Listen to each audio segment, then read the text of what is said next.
morning, little fish. It's Thursday again already, and we're meeting today for our whole school assembly. There are a couple of little things that I'd like you to know about how we're going to organise ourselves moving forward so that you can get into a bit of a routine. We know that routines really help us to remember things, and your poor mums and dads have got so much to remember at home at the moment, and the team at school are the same. So, a couple of little bits of housekeeping. The first thing, every single week on a Thursday, we will have a whole school assembly, just like this one. And they will take the same format that you are really used to, and we will be exploring our theme about people who make the world a better place to be. So that's going to happen every single Thursday. Something that is new though is that on a Monday morning, before all of your learning begins, we are going to suggest you tune into our YouTube channel where you will find our whole school Golden Learner Assembly. And we really hope that you will enjoy tuning into those assemblies to find out children who we are celebrating at home and in school who are using our learning behaviours of courage, determination, positivity, collaboration and reflection in their learning really well. And we want to give a shout out to those children at home who are doing a really good job of that. So that Golden Learner Assembly will be on the YouTube channel every Monday morning as a really positive way to start off your week. So you've got those two occasions each week where there will be an assembly on our YouTube channel, on a Thursday and on a Monday. So do keep an eye out for those, because it's a really lovely opportunity for us to be able to touch base with you, because little fish, we miss you. We miss you so very much. But one of the things we have really enjoyed this time round in this lockdown is being able to connect with you via our class Zoom sessions once a week. And again, those will take place on the same day, so you'll be able to put them onto your weekly planner and know what's happening when. Okay? Great. So with no further ado, we are going to start our assembly today. Now, I have lit our candle, and children, you will know exactly why I have done that, because we always seem to have technical hitches when it comes to lighting our candle in school. This candle reminds us that Jesus is the light of the world, and in these troubling, unsettled times, that's a really special comfort to us. Jesus, the light of the world. Okay, I'm going to pop that just out of view for the moment so that you can see what we're talking about. So as I said in my film last week, we are going to carry on with our theme of assemblies, and that's exploring people who've made the world a better place to be. We're always on the lookout for beautiful books and ideas for that. So if you have any ideas, do let us know, because we would love to hear them. The story I'm going to share with you today, we've chosen, lovely Mrs. Whitaker has found this book. She found it over the Christmas holidays and thought it might be a really special one, and I agree with her. It's called What Miss Mitchell Saw. And the reason I'm sharing this with you today, little fish, is because this story really highlights the fact that you don't need to be old to make a difference. You don't need to be a grown-up. And sometimes some of our youngest people make some amazing discoveries that go on to make the world a better place to be. And this story is beautiful because the illustrations are stunning, and so too are the words that the author chooses to describe in the story. So keep a listen out for that. I hope you'll be inspired. What Miss Mitchell Saw by Hayley Barrett and illustrated by Diana Sutka.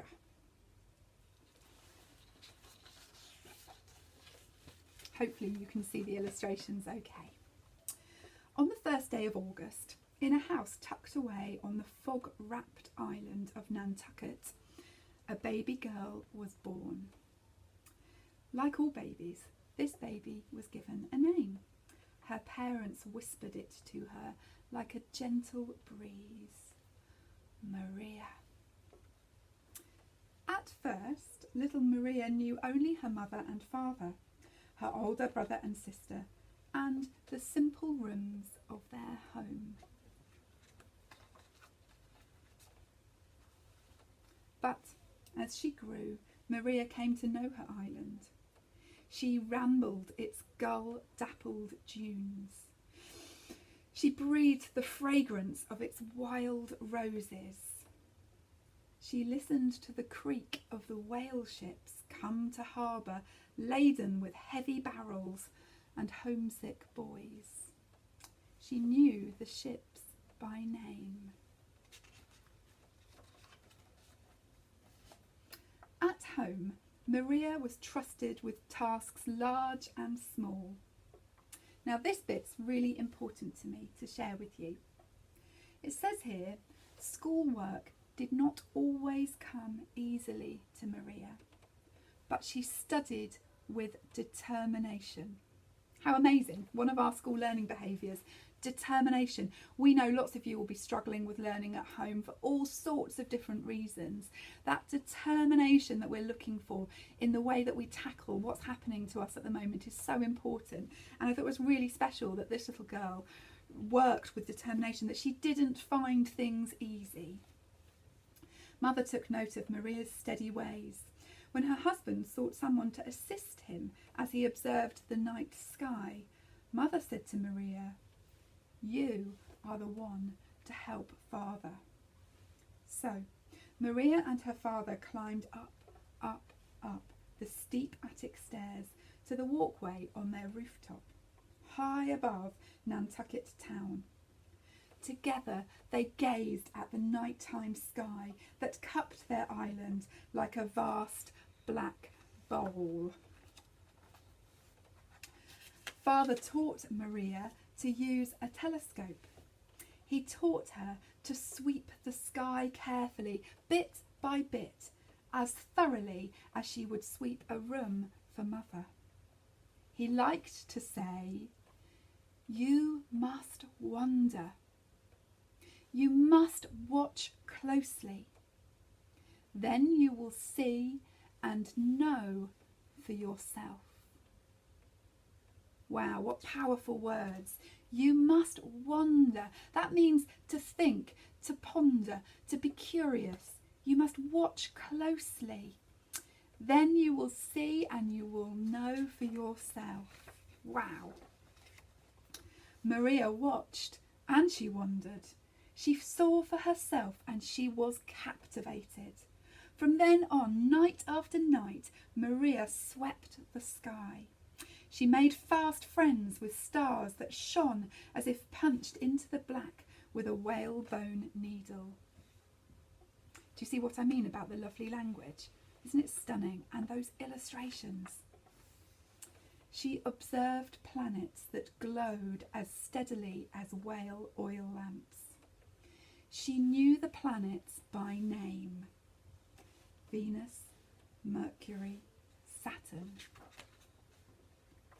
She marvelled at the phenomena that arched overhead like a whale's sparkling splash. She knew the phenomena by name too.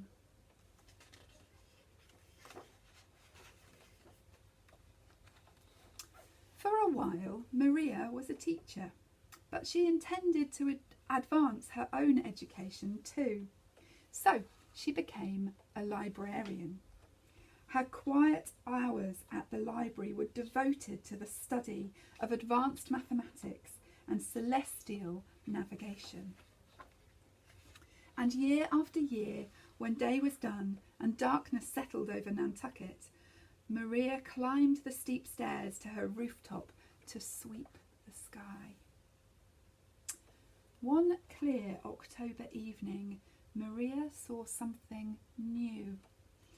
A nameless patch of light, bright and blurry. A comet. She hurried to tell her father. "My Maria," he exclaimed, "you must tell the world." The letter, bound for Boston, took 2 long days to leave stormy Nantucket. Half a world away, other stargazers scoured the skies. The King of Denmark had pledged a gold medal to any astronomer who discovered a new comet with a telescope. Finding one of these hurtling chunks of ice and gas was a rare feat, and many hoped to win gold and glory. Meanwhile, in a grand observatory in Rome, an astronomer priest spotted exactly the same bright bit of light. He immediately sent word to claim the medal. You can feel the plot building here, can't you? You can sense the race between Maria and this other person to have their name attached to the comet. But Maria had seen the comet first. The letter from Nantucket, dated 2 days before the priest's sighting, slowly made its way across the ocean. It passed hand to hand from the astronomers of Harvard College to the astronomers of England to the astronomers of Denmark. Maria knew each of the Harvard astronomers by name. They were family friends. She had not met the others, but she knew them by name as well. Now, while these men of science considered the dilemma of who ought to rightfully claim the medal, Maria swept the sky. While they scrutinised the letter from Nantucket, Maria swept the sky. While they consulted the astronomer priest of Rome, Maria swept the sky. At long last, they concurred and affirmed Miss Mitchell's discovery. And so, the heavy gold medal made its way across the ocean to Boston, to Nantucket, and to Maria's steady hand. The King of Denmark sent it with his compliments. The medal was inscribed with the name her parents gave her, the name known to shopkeepers, to sea captains, to sailors, and to school children. And there it is, Maria Mitchell. And on it, it bore the motto, "Not in vain do we watch the setting and the rising of the stars."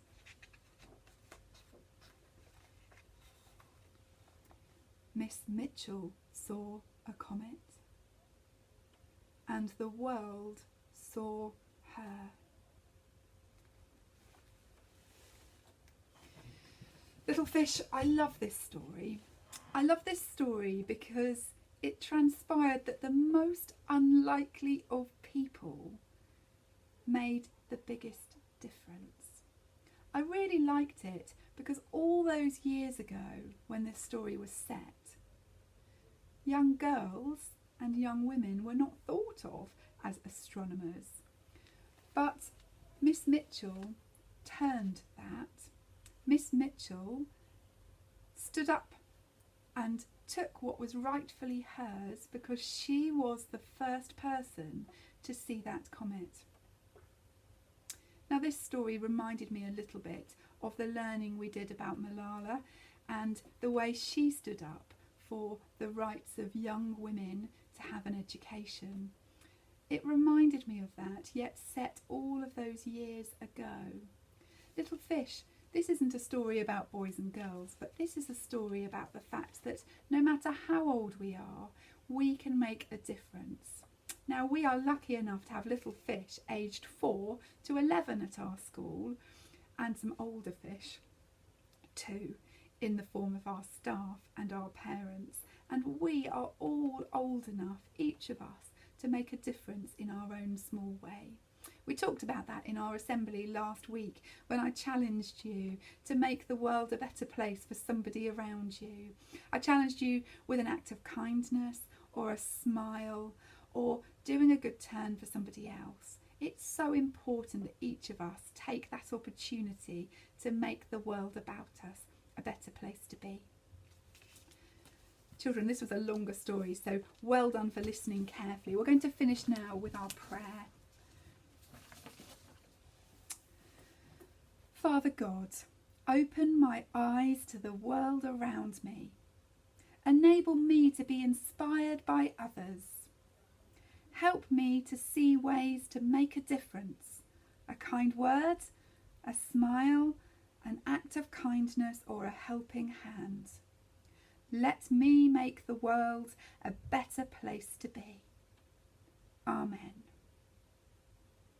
Okay, children, we're going to finish our assembly in the way that we do in school, by blowing out our candle. And we look forward to seeing you in assembly again on Monday in our first Golden Learner Assembly done in this way. Take care, little fish. Have a great end to your week. Sending you all of our love.